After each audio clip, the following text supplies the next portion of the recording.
kasalukuyang Pangulo ng Republika ng Pilipinas ay nakita politikong Bongbong Marcos ay sumisinghot ng white powdery substance. Kaya nga ako na-motivate dahil sa tingin ko hindi naman sabon yung sinisinghot.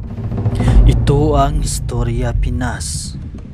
Ibinulgar na ni ex-PDEA agent Jonathan Morales ang nag-udyok sa kanya na isiwalat ang mga nalalaman niya na siya mismo isa sa nakakita ng litrato na si Bongbong Marcos at Maricel Soriano na nagpulburon session. Nauna na itong ibinunyag ng dating Pangulong Rodrigo Duterte na isang bangag CPBBM. Nakikita naman natin sa face reaction ni Bongbong Marcos na nagtitit grinding.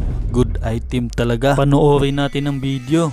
Unya ko na ang kasalukuyang Pangulo ng Republika ng Pilipinas ay nakita sa litrato noong 2012. Diba?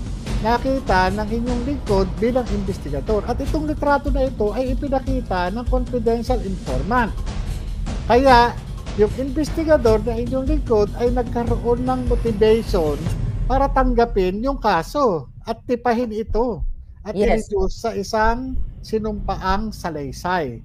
So ano ba yung nasa litrato? Ito lang naman yung nasa litratong ipiniresinta ng confidential informant na yung politikong Bongbong Marcos ay sumisinghot ng white powdery substance. Kaya nga ako na-motivate dahil sa tingin ko hindi naman sabon yung sinisinghot, hindi naman siya breeze, hindi naman siya Tide, hindi naman siya Ariel, diba? Hindi naman siya Champion, diba? Ano lang ba yung sinisinghot na pulbos, diba?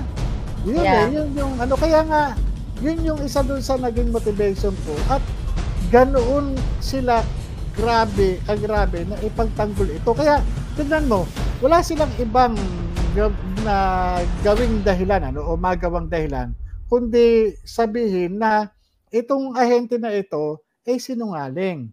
Diba? Tignan ninyo, noong 2012, ano ba ako? Diba ako ay investigation agent sa PDEA? Diba? Noong 2012, ako ay isa sa mga team leader ng Intelligence Investigation Service. Noong 2012, ako ay isa dun sa mga humahawak ng mga sensitibong kaso sa PDEA. Nakakarating pa nga ako sa iba't ibang lugar para magsagawa ng investigasyon. At noong 2012 ay otorisado akong pumirma ng mga ganong klaseng dokumento. Hindi ba? Nagkataon na andun ako. Kasi madali sanang sabihin nila na hindi totoo yung dokumento na yan. Dahil noong 2012, wala na si Morales dyan sa opisina na yan. Noong 2012, wala na dyan si Morales sa ano na yan, wala na siyang authority. Kaya yung dokumento na yan, peke yan. Diba? Ngayon, yung papeles na, may lagda ko, may pangalan ko, yung papeles na napunta sa iyo, na ibinigay ng kung sino mang ewan ko. Ano na yan. Puting ahas. Okay. Malangit na siya. Huwag naman, sir. Hindi, biro lang. Ang ano ko lang, yung dokumento na yon, ang po pwede lang mag-authenticate niyan ay ako. Sapagkat pangalan ko yung nandun, lagda ko yung nandun, at ako mismo ang gumawa. Yes. Sir, yun. Kasi kanina, di ba, ang sabi mo, nagpakita naman sila ng pagpakumbaba, binisita kayo ng Senate President at ng pro tempore Jinggoy Estrada. Sa tingin mo ba, after that na pag-uusap sa'yo na sinasabi mo na one-on-one, heart-to-heart, na-convince mo ba sila? Kasi the fact na kayo ay nirelease, para sa akin, it's like, pag-accept sa katotohanan na meron kang hawak. I mean, yung katotohanan na pinaninindigan mo up to this. Sa tingin mo ba, naniniwala sila na ikaw ay nagsasabi talaga ng katotohanan? Kasi the fact na hinihingi o kinukulit ka ni Jinggoy na nasaan yung litrato, baka na sa'yo, ganyan-ganyan. So, based on your assessment, naniniwala na ba sila ngayon sa'yo? Hindi ko masabi. Ang masasabi ko lang, tuloy yung investigasyon. Kasi unang-una, sa dalawang senador na nakaharap ko, yung Senate President at saka yung Senate Pro Tempore, wala silang sinabi sa akin na ititigil na ang investigasyon. At wala silang sinabi sa akin na tumahimik ka na lang at ipapatigil na yung investigasyon. Wala eh. Wala silang sinabi. Kung baga sa yung nangyari kanina, siguro ito yung pagtugon sa panawagan ng taong bayan at bilang pagkilala na rin doon as sa karapatang pantao o humanitarian consideration sa pagpapalaya sa akin. Pero hindi ito yung kumbaga naniwala sila o ano pa man. Hindi ko mapanghawakan kasi yung kanilang kalagayan ng isip nila eh. Pero ang natitiyak ko lang na hindi nila inumpluwensyahan ang inyong lingkod na palalayain ka namin, pero wag ka na magsalita, walang ganun. Yan ang gusto ko itanong sa iyo. Oo. Kasi may mga nagsasabi na baka nagsasalita ka lang na mabuti yung trato sa iyo, baka mayroong mga behind the scene na hindi namin alam. Wala. Ako naman, kilala nyo naman ako. Pag puti, pag itim. Ganun lang naman ako eh. Kung sa bagay, Kasi, sir, nakita namin sa CCTV, yun na nga, kung ano na hinihiling mo, how much more nakarating ka na dito sa posisyon na to, di ba? Sa ano na ito. Kaya sa akin naman, ang isa lang din sa, hindi naman sa pag-ano, siyempre tayo, nakikita naman natin yung sitwasyon, Dumating kami sa point na pag-uusap, nakausap ko rin si Senator Chis sa harap ng commander at yung panibagong balik niya na sabi niya hindi tayo magkaaway, trabaho lang at hindi ako nagpakulong sa iyo, si Jinggoy. Sabi niya, at kung palalayain ka, kailangan palayain din yung isa, parang gano'n.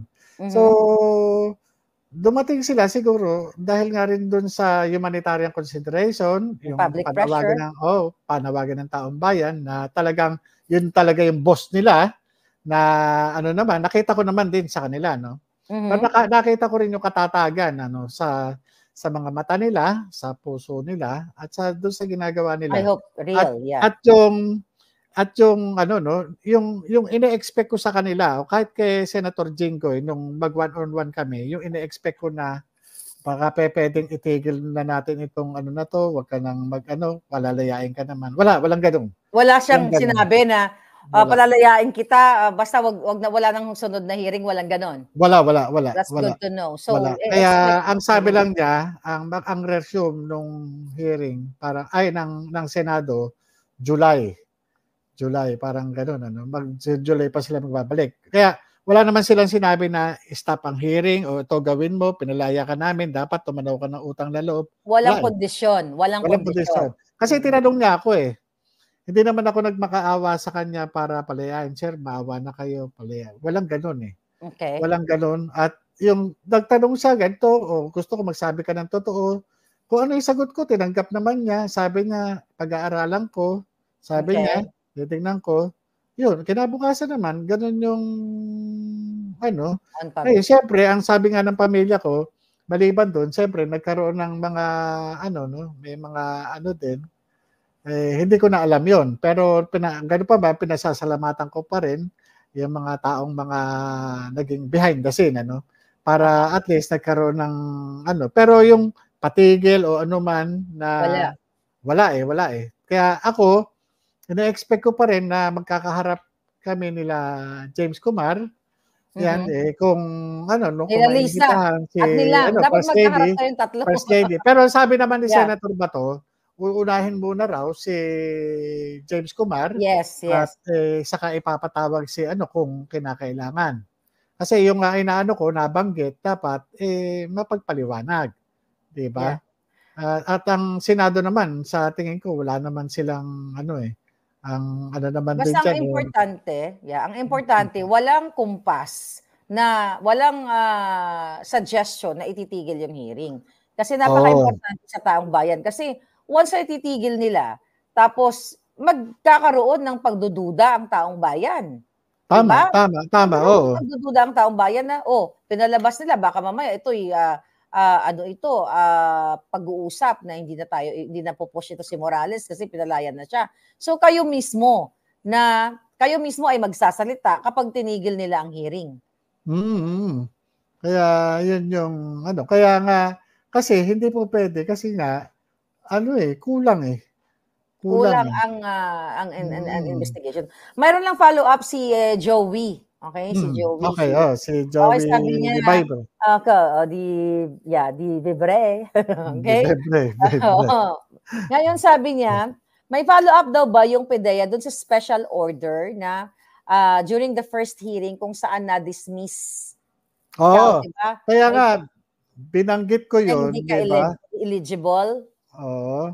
Binanggit ko nga sabi ko nga hindi wala man lang akong twin due process na requirement yung notice and hearing. Kasi kung titignan mo, taga Metro Manila lang ako, 'di ba? Taga Metro Manila lang ako, bakit hindi man lang ako nakatanggap ng notice at saka hindi ako nakapag-attend ng hearing? Kasi may pre-charge yan may summary dismissal proceedings, 'di ba?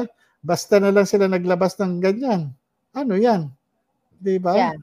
Automatic? At sabi ni Joey, nanghingi ka daw ba ng proof of service? Kaya nga, oo, hiningi ko. Nagbigay, ano ang sabi nila? Wala. Sabi ko, asan yung ba't ngayon ko lang nalaman niya, asan yung katibayan nyo? Sinabi ko kay Jan Lasso yan Asan yung Yun. katibayan nyo na natanggap ko yan? Asan yung katibayan di ba? Isa yan dapat sa mga ipoprovide nila sa susunod na mga hearing. Oo, kasi unang-una, di ba, ba't ako nakapag-clearance, di ba, sa PNP? Kasi unang-una, bago ka makapasok sa PDEA, Aha. meron kang PNP clearance, may DI, di ba? Meron kang legal service, may IAS, di ba? So yun maipoprovide mo certificate of non-pending case doon sa unit mo. Meron kang lahat ipoprovide mo. Tapos fiscal clearance, RTC clearance, NBI clearance, di ba? Ano pa ba yung mga clearances na hiningi nun?